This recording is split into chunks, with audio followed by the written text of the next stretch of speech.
안녕하세요. 네, 순환의 책방입니다. 오늘 소개할 책은 오베라는 남자, 지은이는 프레드릭 베크만, 옮긴이는 최민노, 발행은 다산책방입니다. 인생 최악의 순간, 최고의 이웃을 만나다.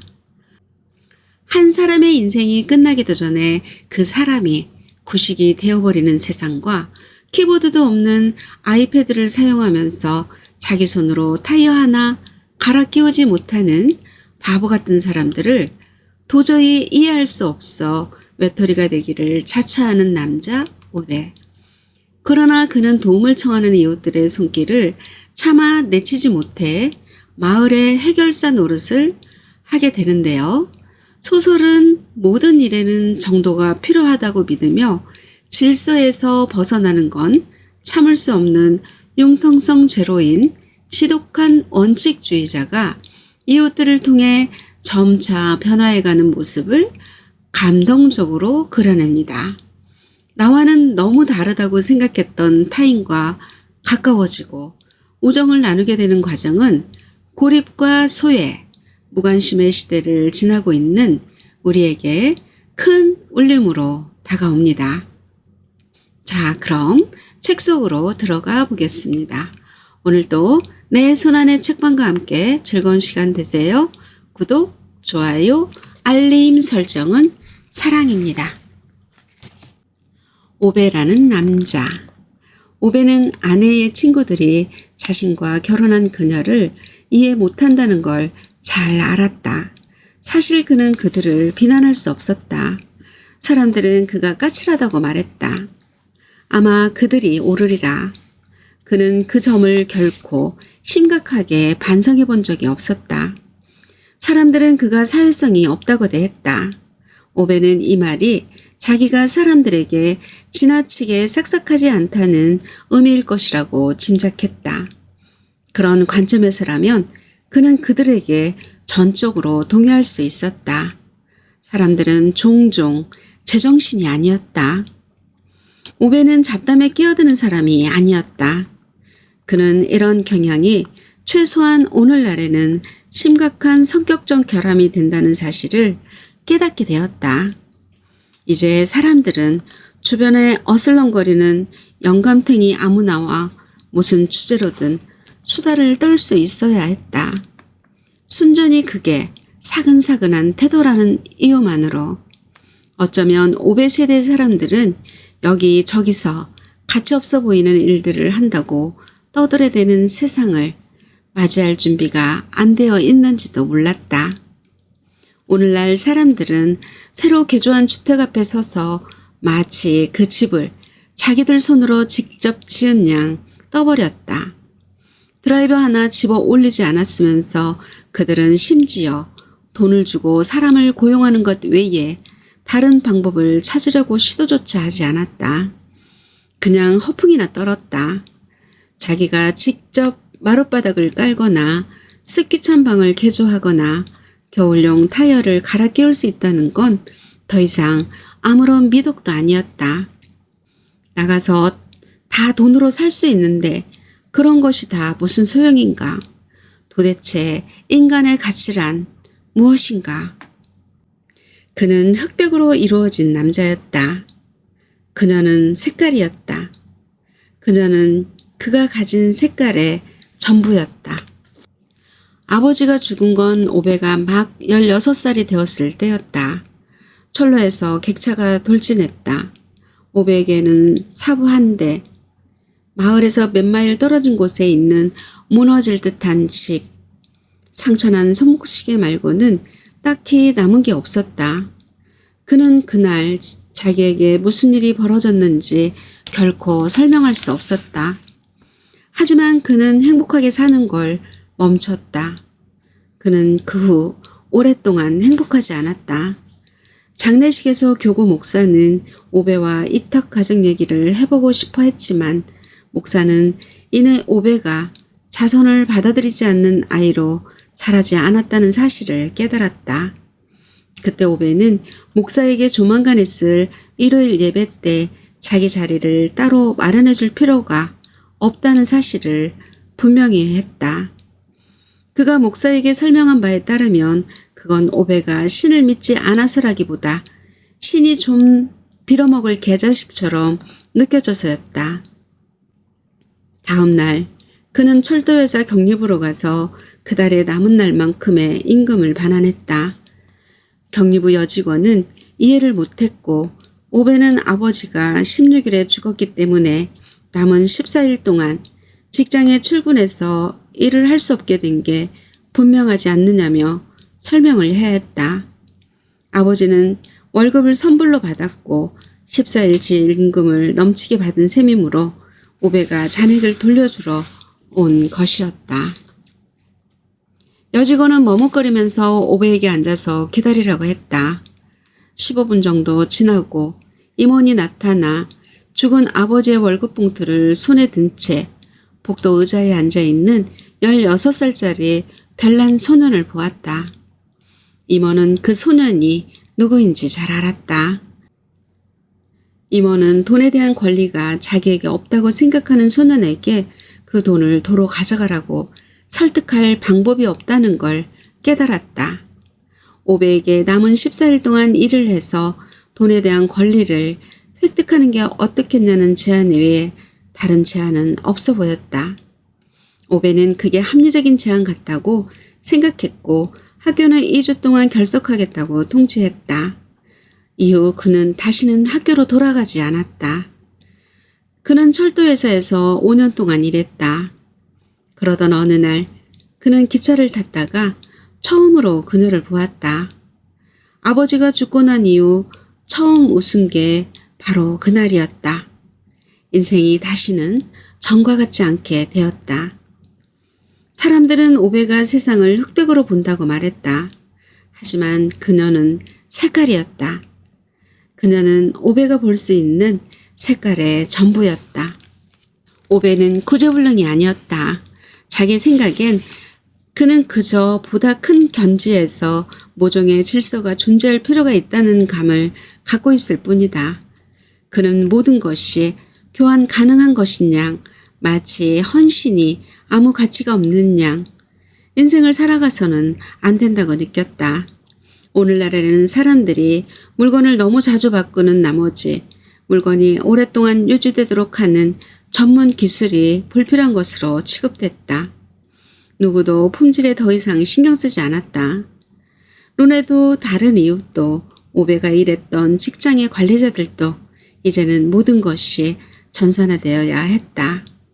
꽉 끼는 셔츠를 입은 컨설턴트들이 노트북에 뚜껑 여는 방법을 알아내기 전까지 아무도 집 한 채 지은 적 없었던 것처럼 마치 그게 그 옛날 콜로세움과 기자의 피라미드를 세운 방법이라도 했던 것처럼 맙소사 사람들은 1889년에 에펠탑을 세웠는데 이제는 휴대전화를 재충전하기 위해 휴식 시간을 갖지 않고서는 1층짜리 집에 빌어먹을 도면 하나 못 그려냈다.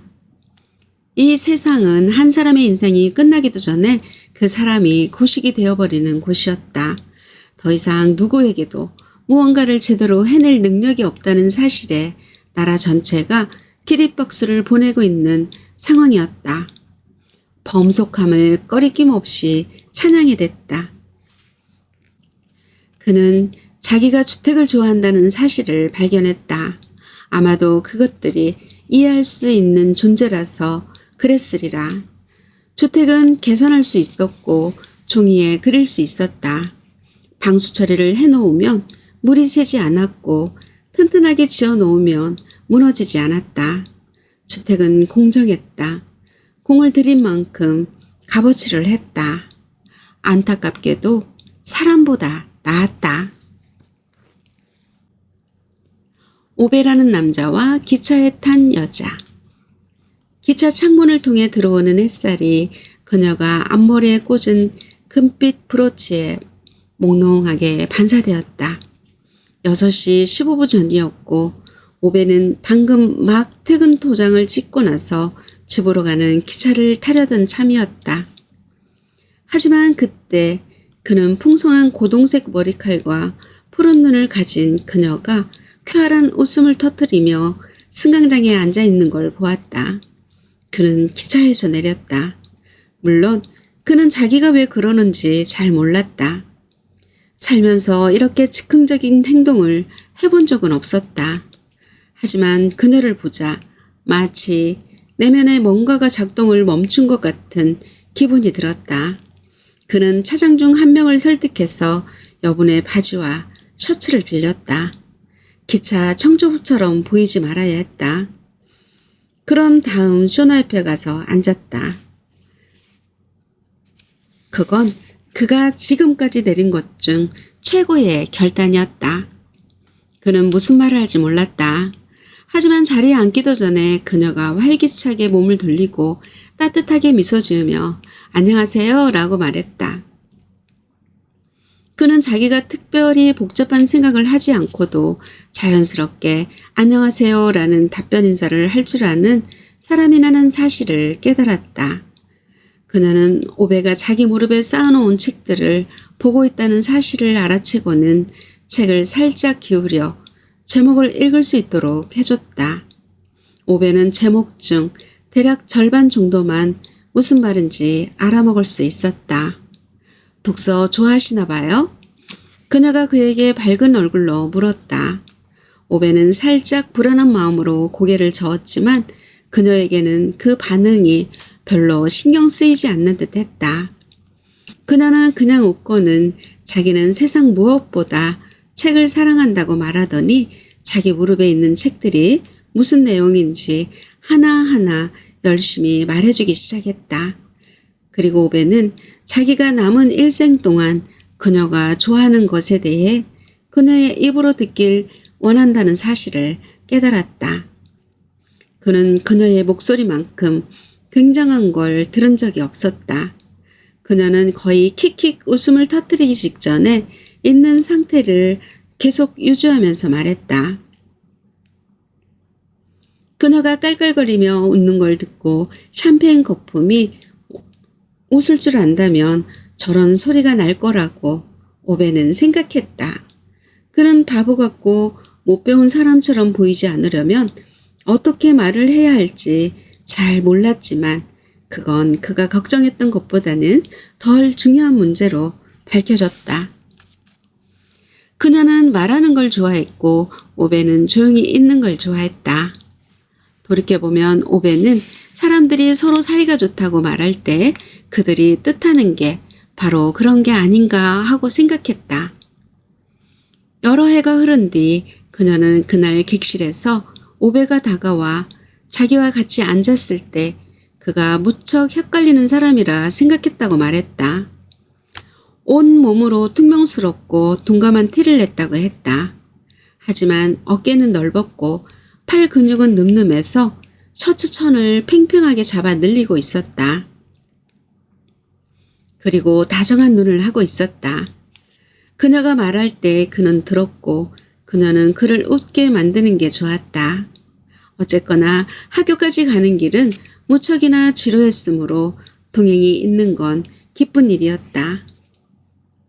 그녀는 교사가 되려고 공부하는 중이었다. 매일 기차를 타고 10km에서 20km를 간 뒤 다른 기차로 갈아탄 다음 다시 버스를 탔다. 오베는 전혀 엉뚱한 방향으로 약 1시간 반 동안 여행을 했다. 그들이 승강장에서 처음 마주치고 나란히 앉아 가다가 그녀가 버스를 타는 정류장에 서게 되고 나서야 그녀는 오베에게 여기서 뭘 하고 있느냐고 물었다. 그제야 오베는 자기가 군부대 막사에서 5, 6km 떨어진 곳에 있다는 걸 알았다.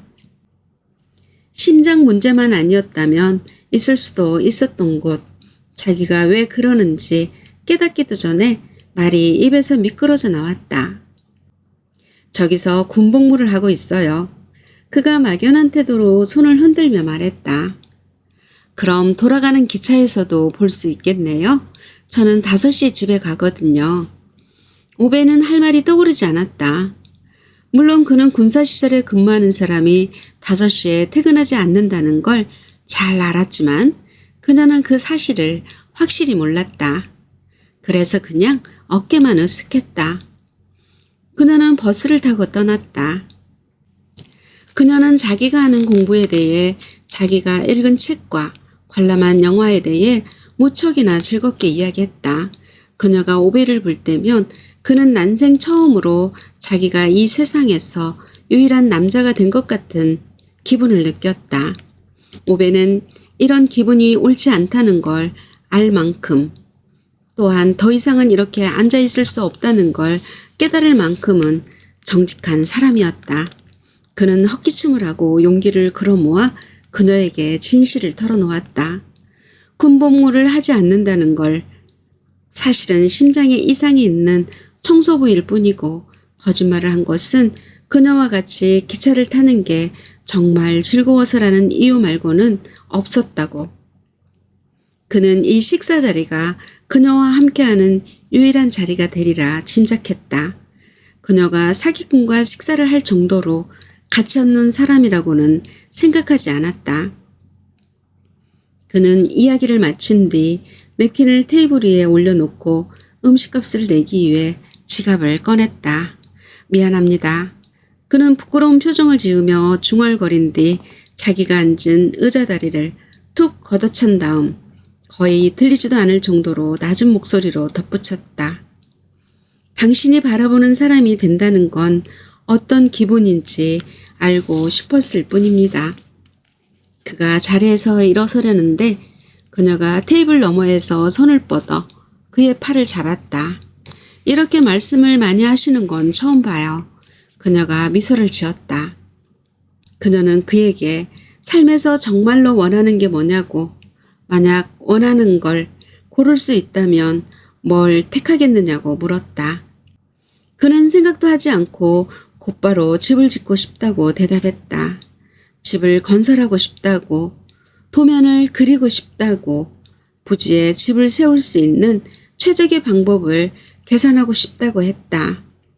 이번에 그녀는 그가 생각했던 것처럼 웃지 않았다. 그녀는 화를 냈다. 그럼 왜 안 하는 거죠? 그녀는 이유를 알아야겠다고 했다. 오베는 그 질문에 딱히 그럴싸한 대답을 내놓지 못했다. 월요일에 그녀가 토목공사 자격증을 위한 통신강좌 팸프렛을 들고 오베의 집으로 찾아왔다. 하숙집 노부인은 아름답고 젊은 여성이 자신감 넘치는 걸음걸이로 계단을 올라가는 모습을 보고 압도당했다. 나중에 그녀는 오베의 등을 톡톡 건드리고는 그것이 아마 꽤나 쓸만한 투자였나 보다고 속삭였다. 오베는 동의할 수밖에 없었다. 그녀는 그에게 책자를 건넸다. 2년 과정으로 오베가 집짓기에 대해 배운 그 모든 시간이 결국에는 그가 한때 생각했던 것처럼 쓸모없는 게 아니었다는 사실이 밝혀졌다. 아마 그는 전통적인 의미의 공부에 대해서라면 딱히 머리가 좋은 편이 아니었지만 숫자를 이해했고 집을 이해했다. 공부가 그를 멀리 나아가게 했다. 그는 6달 뒤 시험을 쳤다. 또 쳤다. 그리고 또 쳤다. 그런 다음 그는 주택회사에 고용되었고 거기서 한 세기의 3분의 1을 근무했다. 열심히 일했고 한 번도 알아놓지 않았으며 모지기를 갚고 세금을 내고 의무를 다했다. 최근 개발이 이루어진 숲속 택지에 지어진 작은 2층 집을 샀다. 그녀는 오베와 결혼하고 싶어 했고 그래서 오베는 청혼했다. 그녀는 아이를 갖고 싶어 했고 오베는 자기도 좋다고 했다. 그들이 이해한 바로는 아이들은 주택 단지에서 다른 아이들과 함께 살아야 했다. 40년이 채 안 되어 집 주변에는 더 이상 숲이 하나도 남지 않았다. 주택들 뿐이었다. 어느 날 그녀는 병원에 누워 그의 손을 잡고는 걱정 말라고 했다. 다 잘 될 거라고 했다. 말이야 쉽다고 오베는 생각했다. 그의 가슴이 분노와 슬픔으로 고동쳤다. 하지만 그녀는 그저 다 괜찮을 거예요, 여보. 라고 속삭이며 그의 팔에 자기 팔을 기댈 뿐이었다. 그녀는 집게 손가락으로 그의 손바닥을 부드럽게 눌렀다. 그리고 눈을 감은 뒤 죽었다. 오베는 그녀의 손을 몇 시간 동안 그대로 잡고 있었다. 병원 직원이 병실로 들어와 다정한 목소리와 조심스러운 태도로 자기들이 그녀의 시신을 모셔가야 한다고 설명할 때까지 오베는 자리에서 일어나 고개를 끄덕인 다음 장의사에게 서류를 챙겼다. 그녀는 일요일에 매장되었다. 그는 월요일에 출근했다. 누군가 묻는다면 그는 그녀를 만나기 전까지 자기는 결코 살아있던 게 아니었다고 말했을 것이다. 그녀가 죽은 뒤에도. 오베라는 남자는 망할 놈의 호텔 주인이 아니다. 예전에 소나는 오베와 로네 같은 남자들을 이해하기 위해서는 그들이 시대를 잘못 만난 사람이라는 것을 가장 먼저 이해해야 한다고 말한 적이 있었다. 그들은 인생에서 몇 가지 단순한 것들을 바랄 뿐이라고 그녀는 말했다. 머리 위 지붕, 조용한 동네, 똑바로 만든 자동차, 헌신할 수 있는 여성, 제대로 된 할 일이 있는 직장, 정기적으로 뭔가 망가져서 언제나 고칠 게 있는 집. 사람들은 모두 품위 있는 삶을 원해요. 품이란 다른 사람들과는 구별되는 무언가를 뜻하는 거고요. 소나는 그렇게 말했다. 오베와 로네 같은 사람들에게 품이란 다 큰 사람은 스스로 자기 일을 처리해야 한다는 사실을 뜻했다. 따라서 품이라는 건 어른이 되어 다른 사람에게 의존하지 않게 되는 권리라고 할 수 있었다. 스스로를 통제한다는 자부심, 올바르게 산다는 자부심, 어떤 길을 택하고 버려야 하는지 아는 것, 나사를 어떻게 돌리고 돌리지 말아야 하는지를 안다는 자부심. 오베와 누네 같은 남자들은 인간이 말로 떠드는 게 아니라 행동하는 존재였던 세대에서 온 사람들이었다. 물론 소나는 오베가 자기의 이름 없는 분노를 어떻게 끌어안고 살아야 할지 모른다는 사실을 알았다. 그는 거기에 이름표를 붙일 필요가 없었다. 분류할 방법이 필요했다.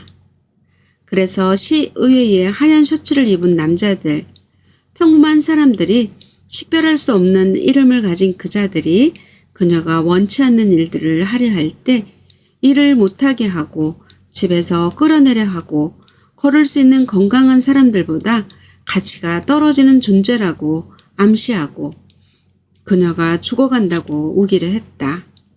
오베는 그들과 싸웠다. 서류들과 신문 투고와 민원 제기로 학교에 이동 경사로를 설치하는 사소한 문제에 이르기까지 전부. 그는 그녀를 위해 하얀 셔츠의 남자들과 정말로 끈덕지게 싸운 나머지 끝내는 그녀에게 일어난 모든 일을 그들 개인의 책임으로 돌리기 시작했다.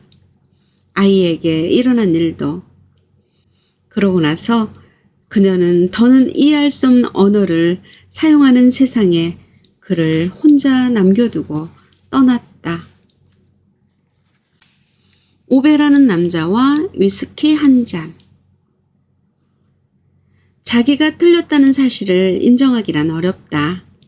특히나 무척 오랫동안 틀린 채로 살아왔을 때는. 소나는 그들이 결혼한 뒤로 오베가 딱 한 번 자신이 틀렸다고 인정한 적이 있다고 말하곤 했다. 때는 1980년대 초반. 나중에 알고 보니 사실과 다른 것으로 밝혀진 일에 대해 그녀의 의견에 동의하고 나서였다. 오베는 그건 거짓말이라고 망할 거짓말이라고 주장했다. 정확히 따지자면 오베는 그녀가 틀렸다는 사실을 인정한 것이었다. 자기가 틀렸다는 걸 인정한 게 아니라. 누군가를 사랑하는 건 집에 들어가는 것과 같아요. 소나는 그렇게 말하곤 했다. 처음에는 새 물건들 전부와 사랑에 빠져요. 매일 아침마다 이 모든 게 자기 거라는 사실에 경탄하지요. 마치 누가 갑자기 문을 열고 뛰어들어와서 끔찍한 실수가 벌어졌다고, 사실 당신은 이런 훌륭한 곳에 살면 안 되는 사람이라고 말할까봐 두려워하는 것처럼, 그러다 세월이 지나면서 벽은 빛바래고 나무는 여기저기 쪼개져요. 그러면 집이 완벽해서 사랑하는 게 아니라 불완전해서 사랑하기 시작해요. 온갖 구석진 곳과 갈라진 틈에 통달하게 되는 거죠. 바깥이 추울 때 열쇠가 자물쇠에 꽉 끼어버리는 상황을 피하는 법을 알아요. 발을 디딜 때 어느 바닥 널이 살짝 휘는지 알고 삐걱거리는 소리를 내지 않으면서 옷장문을 여는 법도 정확히 알죠. 집을 자기 집처럼 만드는 건 이런 작은 비밀들이에요. 물론 오베는 예시로 든 옷장문이 혹시 자기를 가리키는 건 아닌지 의심했다. 그는 소나가 나는 가끔요, 기초가 처음부터 몽땅 흔들리면 고칠 수 있는 게 있기는 한지 궁금할 때가 있어요. 라고 중얼거리는 걸 이따금 들었다. 그녀가 그에게 화가 났을 때 하는 소리였다.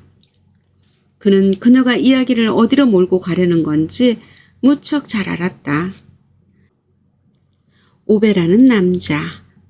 죽음이란 이상한 것이다. 사람들은 마치 죽음이란 게 존재하지 않는 양 인생을 살아가지만 죽음은 종종 삶을 유지하는 가장 커다란 동기 중 하나이기도 하다. 우리 중 어떤 이들은 때로 죽음을 무척이나 의식함으로써 더 열심히, 더 완고하게, 더 분노하며 산다. 심지어 어떤 이들은 죽음의 반대항을 의식하기 위해서라도 죽음의 존재를 끊임없이 필요로 했다.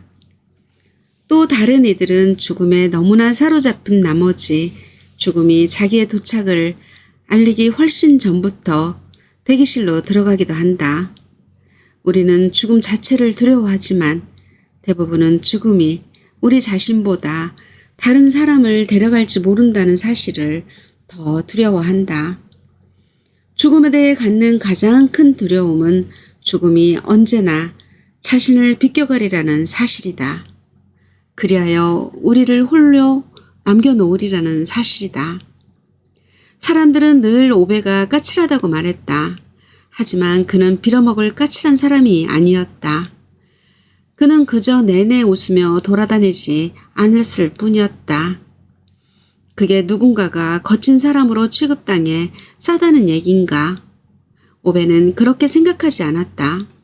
한 남자를 이해했던 유일한 사람을 땅에 묻어야 할 때 그의 내면에 있던 무언가는 산산조각이 난다. 그런 부상은 치료할 수 없었다. 시간은 묘한 것이다. 우리 대부분은 바로 눈앞에 닥친 시간을 살아갈 뿐이었다. 며칠, 몇 주, 몇 년. 한 사람의 인생에서 가장 고통스러운 순간 중 하나는 아마도 바라볼 시간보단 돌아볼 시간이 더 많다는 나이에 도달했다는 깨달음과 함께 찾아올 것이다. 더 이상 앞에 남아있는 시간이 없을 때는 다른 것을 위해 살게 될 수밖에 없다.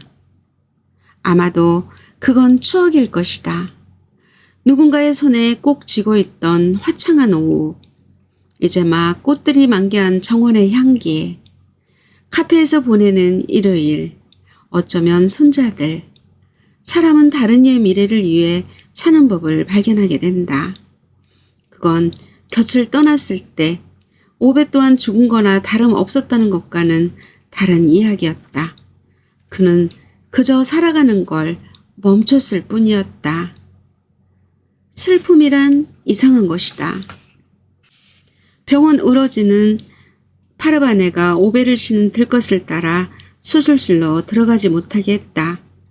그녀와 그녀가 휘두르는 주먹을 막기 위해 패트릭, 지미, 앤더슨, 아드리안, 미르사두와 더불어 간호원 넷이 힘을 합쳐야 했다.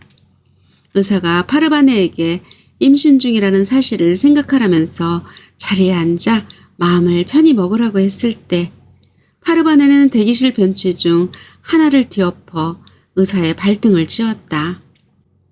다른 의사가 의학적 중립을 지키는 얼굴로 문에서 나와 최악의 경우를 대비하시라는 말을 툭툭 내뱉었을 때 그녀는 찢어질 듯 비명을 지르며 산산이 부서진 도자기 꽃병처럼 바닥에 주저앉았다. 그녀가 손에 얼굴을 파묻었다. 사랑은 이상한 것이다. 그건 사람을 놀라게 한다. 자기가 틀렸다는 사실을 인정하기란 어렵다. 특히나 무척 오랫동안 틀린 채로 살아왔을 때는. 네, 책 속 명문장이었습니다. 지금까지 내 손안의 책방이었습니다. 오늘도 채널 고정해주신 지음님, 꽃길만 걸으세요. 감사합니다.